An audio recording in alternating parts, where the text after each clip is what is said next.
Welcome to Single Moms Unfolded. Thanks for tuning in. I'm your host, Kelly Viera. This is a podcast for single moms created by a single mom to help single moms. This is our safe space to love, to connect, and grow together.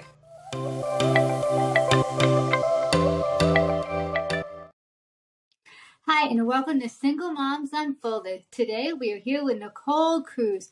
She is the owner and CEO of the Super Busy Mommy Coach, and she's going to share her story. Welcome, Nicole. Hi, Kelly. Thanks so much for having me. Oh, thank you for coming. So let's just dive right in. Can you tell us what you think a single parent is, a single mom, the definition? Sure. So I don't argue with people over definitions. I know different people have different definitions. Personally, I think it is a relationship status thing. So if you are single, as in not married, no domestic partnership, you are not living with a partner and, kind of working together in life, then you are single. And if you're a parent, then you are a single parent. That's simple. Awesome. Okay. If you're divorced, that also counts for if tragically someone has been widowed or is a widower, separated, your relationship, your marriage is over, in my opinion, in most cases. So if you're separated, then it's just a matter of paperwork. I lump all of those into single parents. Yeah, very true. So do you think there's misconceptions about single moms?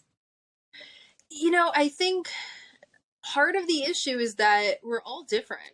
Mm-hmm. And there's such a variety of single parent circumstances, right? So you have, the single mom who was a stay-at-home mom for 20 years and now all of a sudden is trying to figure out how to do it on her own with 3 kids and entering the workforce.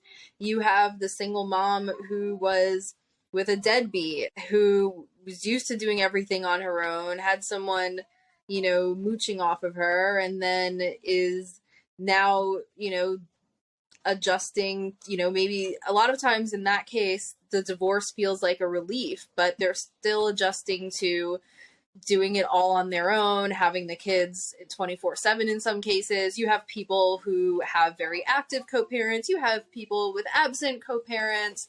You have a wide variety of financial situations. Being a single mom when you have a minimum wage job is very different from being a single mom when you are the executive of a multi-billion dollar company. So I think the biggest misconception is that you can have a conception in the first place. Right, because it's so broad, right? Okay, so tell us a little bit about yourself. Sure. So I am a single mom. My marriage ended in 2016. It was a very tumultuous time. I'm sure we'll end up getting into that. And, I have a background in holistic health and fitness. And so when I was going through this extremely difficult time, I knew that the only way I would keep a clear head on my shoulder and be able to get through it is if I could take care of myself.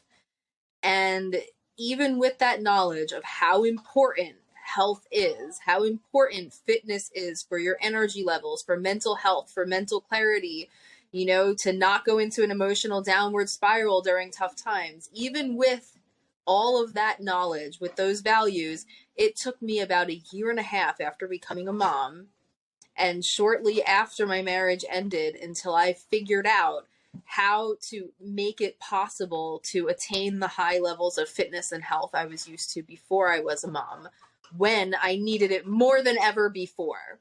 Right. Because let's face it, when you're a parent in general, you get very little uninterrupted time, and you might not be able to just leave the house when you're not working. Like, who's going to watch the kids while you go for a run or while you go to the gym? Some people have daycare at their gym. That's awesome. Some people don't. Some people have a co-parent who's willing to be supportive. Some people don't. So, you know, it took me a long time, even with the background I have, to figure out how to make it work with my new life. And I am confident I would have gone into a downward spiral, because it wasn't just the divorce. There were a lot of things that hit at once. I'm confident I would have gone into a downward spiral if I wasn't able to figure it out. So now imagine all the people who are going through situations just like that or worse, who don't have the benefit of having that background and being able to figure it out. That's true. So, they're stuck. They get stuck, right? Exactly. And I don't blame them. You know, you have a lot of people who say things like, well, if it was important enough to you, you'd make time. And it's like, you know, what the hell does that mean?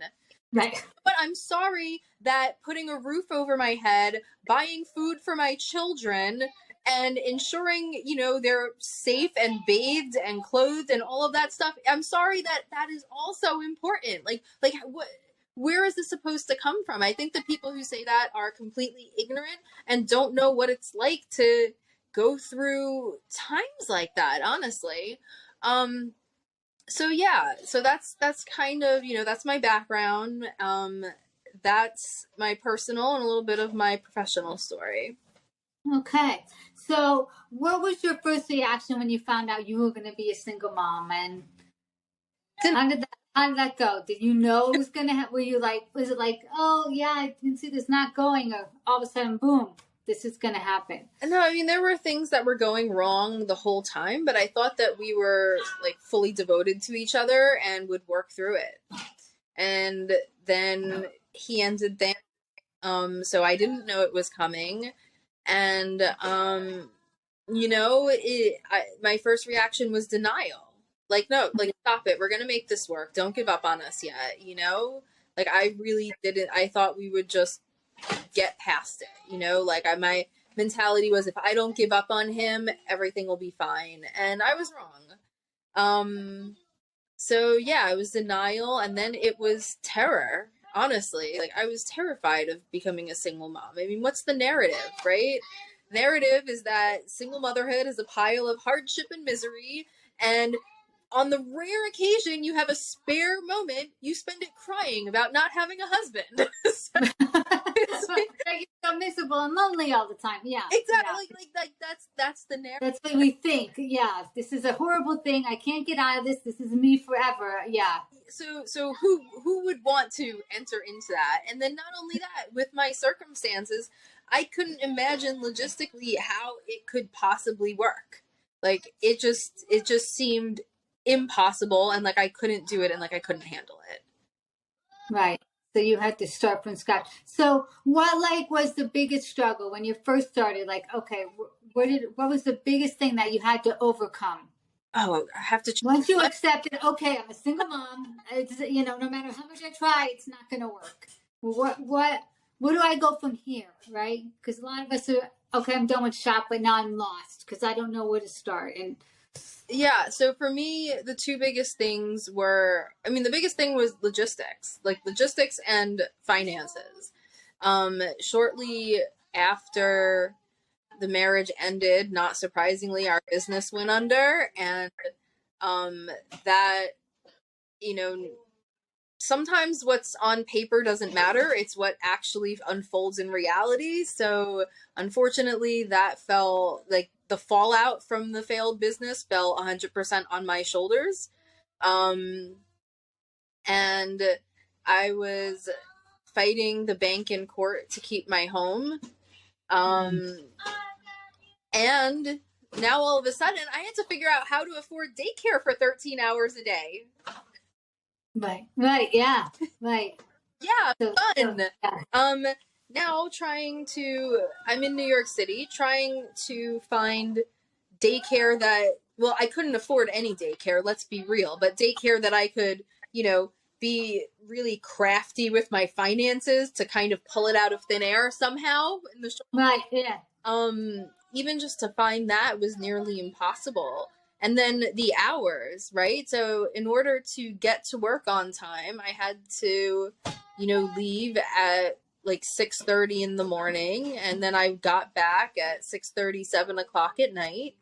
and no daycare has those hours. Right. And even if I got one, because the commute to my job was an hour and a half each way, it was the highest. I needed the highest paying job I could get. Like, it didn't matter what I wanted to do. It didn't matter.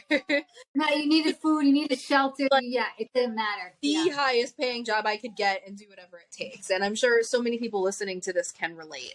Yeah.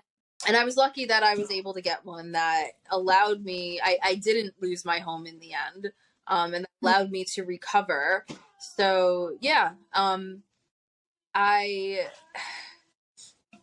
so even if I got a daycare closer to my job in Manhattan, the daycares in Manhattan, you're literally looking at college tuition.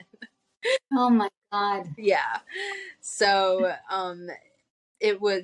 childcare was always like the bane of my existence. It's so expensive. It is so crazy. So crazy. And I was lucky. It was a miracle that I found one for less than $1,000 a month. A miracle. And then like, keep in mind, trying to find that money when you're fighting the bank to keep your home, like, barely able to cover basic expenses. And there are so many people who's like, oh, well, if you don't get your Starbucks coffee every day, it's like, forget Starbucks coffee. I wasn't even buying Lipton tea at the supermarket because it's not necessary. Like, Right. No, you bare minimum. You have to do what you have to do. Yeah. I remember the things that I cut out because they weren't necessary. Things like Ziploc bags, aluminum foil, like, those were luxuries, okay? Right. Like, tissues. Like, No, right. Yeah. it's just like, you look, you're like, I have this much to spend. Okay, I'm over by this much. What am I going to cut out? And that's it. So yeah, like, that's where I was. Thankfully, I am not there anymore. This is not a pity interview, thankfully. But it does give you appreciation, right? It gives you appreciation for things. You're like, oh wow, I got tinfoil this week. You know what I mean? God. Sometimes it takes those little things to be like, well, I can get Starbucks on the way to work. It's okay, Yeah, like, not just that. Like, first of all, I have all the Ziploc bags I can need. Not only that, like, I got a couple offers lately. It was crazy. Within the past couple months, two, coaches, teachers that I've worked with online, separately at different times invited me to go work with them in person. Like, one in Texas, one in Bali. I'm in New York City. Oh, wow. And I just booked it spontaneously, like, the same night. I was like, yeah, that sounds great. And I just booked it the same night. Like, congratulations. Good for you. That's awesome. Big change. So yeah, it really does give you an appreciation, because, like, that feels good, but so do the damn Ziploc bag. That's right. That's right. But you can come out on the other side and be happy, right? You can come out and have anything you want. Yeah. You got to get through the bad stuff, right? And I think the key is that we single parents can't achieve it the same way everyone else does in most cases. We have different obstacles, different restrictions. Excuse me. We have different obstacles and different restrictions. And so we can't follow the blueprint that everyone else follows. It just doesn't work. Logistically, right, financially, whatever it is, it doesn't work. Right. We have to be very resourceful, right? We have to use what we have. And if we can't figure it out, then we have to ask people, Sometimes people don't want to ask people because they feel embarrassed or humiliated, but we all need help at some point, Yeah. Okay. So yeah, we have to be resourceful, and we also have to be strategic, right? So, for example, one of the things that started off for me, like I mentioned, I have a background in health and fitness. How do you get fit when you have no uninterrupted time? Because in our culture, we've decided that the way to get fit is to stack a bunch of movements that help you get fit back to back into a specific segment of time called a workout. It turns out that's not what science says you have to do. That's just convention. According to science, those movements can happen differently. And so if you're a single parent, and instead of,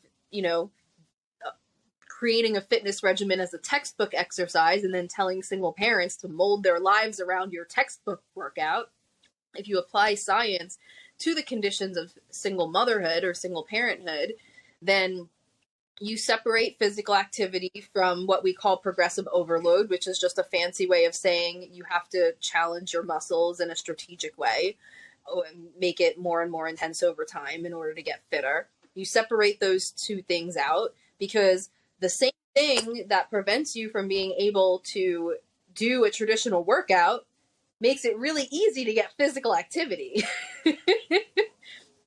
So you separate those two things out. Now you're getting plenty of physical activity playing with your kids, and you're bonding with them. So kill two birds with one stone, right? And you separate out progressive overload. So now the time that you need to dedicate to fitness separate from other things has been drastically reduced down to just a few minutes a day. Like it could be less than 10 minutes a day even. So what could we do to get our 10 minutes? Can you give us some examples? Sure. So first of all, it doesn't have to be 10 minutes in a row, because 10 minutes in a row can already become, but what can happen in 10 minutes if you have a toddler running around? Oh, anything can happen. Right. So really it's like 30 seconds to a minute at a time. And so what you want to do is choose exercises that get the best results, right? This isn't about something is better than nothing. You have to have more realistic expectations. It's not about that. You're going to optimize it in your situation. So choose exercises that get the best results in short bursts with plenty of rest in between. Ta-da! Sounds like a lot of work, though. Sounds like a lot of work. Don't get me wrong. You have to make it a priority, and because otherwise if you just wait for the time to free up, it's not going to be there. So it's a matter of being creative, having the dumbbells you need outside the bathroom and doing a set every time you use the bathroom, or doing, something while you microwave. Like I have a whiteboard, and so I'll put the sets, I'll put the 2 exercises I'm going to do each day, 5 sets of each, and I'll just tally them up as I go through the day. And so if I feel like I need a quick mental break from working on a computer, I'll do a set or 2. While I'm microwaving something or coming out of the bathroom, I'll just leave it in my way. So I'm like, oh, let me pick these up, 30 seconds. Okay, I'm done.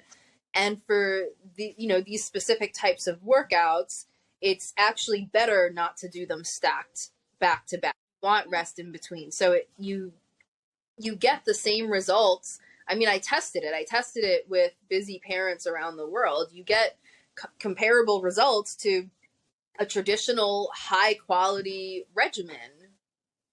Wow. Yeah, because you're always taught we have to do it all together, and you have to do this and you have to do that.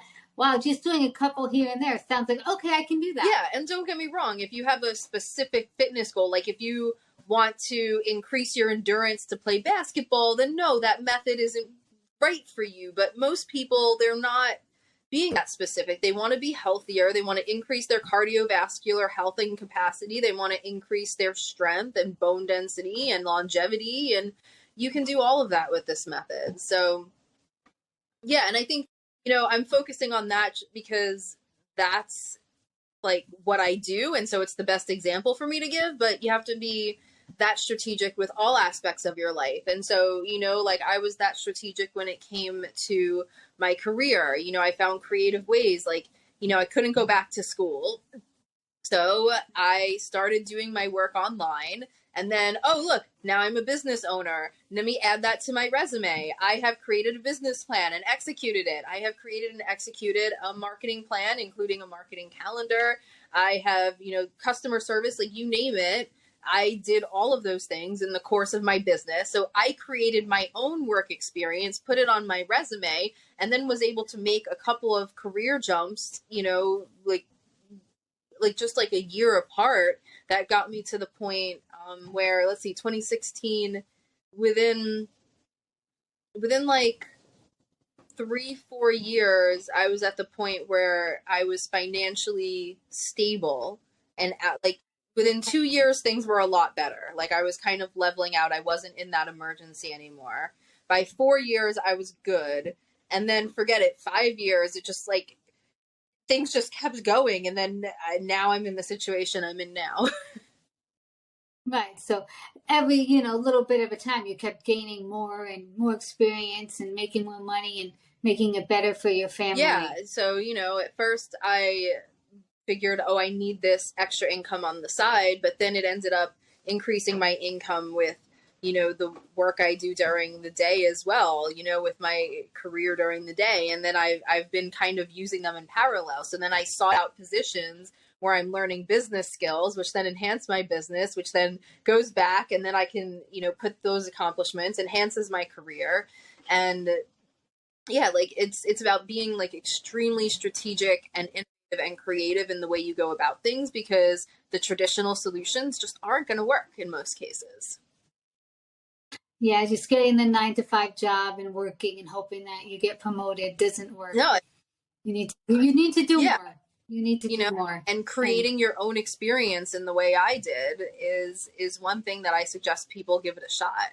It takes a lot of work. You have to do your research. You have to, understand what you're doing, but it's sort of like, instead of going to school on someone else's schedule, it's sort of like you're just creating your own school. Right. What do I need to know that's going to better myself now? Yeah. And just keep taking baby steps. Yeah. And you did a lot of that online. That is much easier for single parents to do online than it is to try to go to school and sit in a class and get more daycare. Exactly, and then also, instead of spending money on school, you're learning these skills in a way that earns you money. So right. And a lot of employers will pay for school, yeah. Right? So that's a good thing too. If you can find somebody that can help pay for school or subsidize some of it, that's also a good thing when you're looking. So that's what life looks like now for you, right? So you had to go through all that to get to where you are. Now, how is your son doing? How is he, like, you're co-parenting now, your son's doing well, and you kind of, okay, this is my life now. This is my life now. It's like, wait, really? Is that possible? Like, it feels like I wasn't supposed to get to this place, But yeah, this is my life now, and he's doing really well. I'm really proud of him. I'm so lucky. He's yelling at me right now.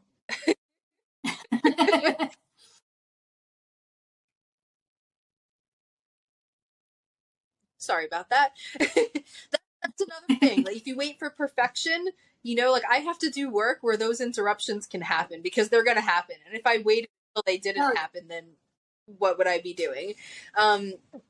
So yeah, we're really lucky. He is, neurodivergent. He is, on the spectrum, recently diagnosed with ADHD.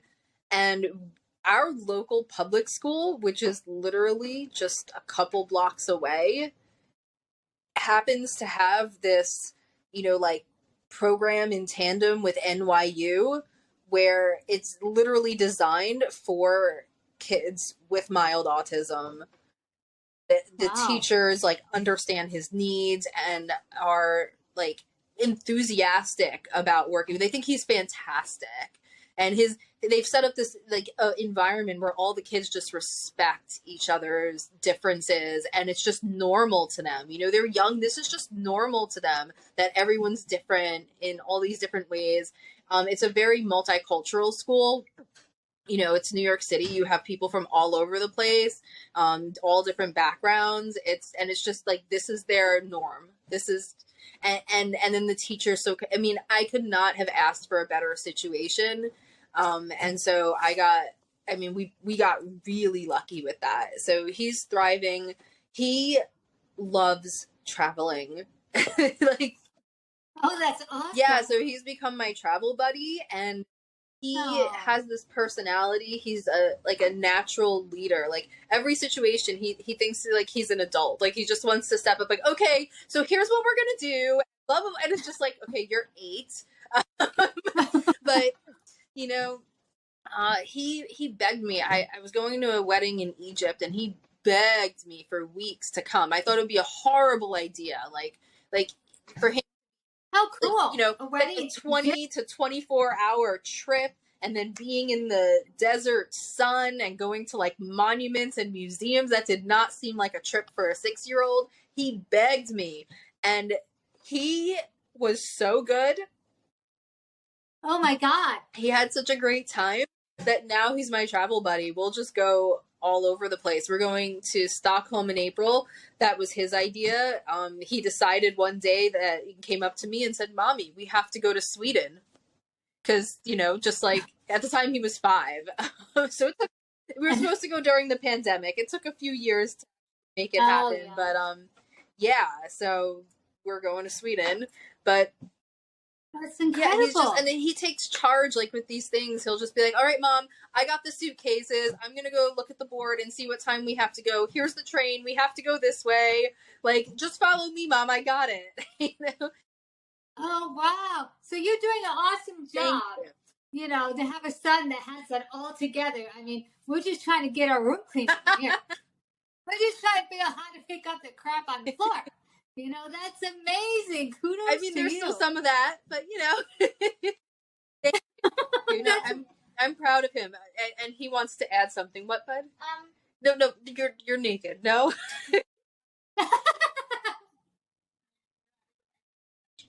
And he wants me to tell you that he knows how to go everywhere by train. So he memorized the New York City subway system, and so if you know your nearest subway stop, or even some of the stops on the Long Island Railroad, you know, even some of the stops in Boston or Washington, D.C., he can tell you how to get places.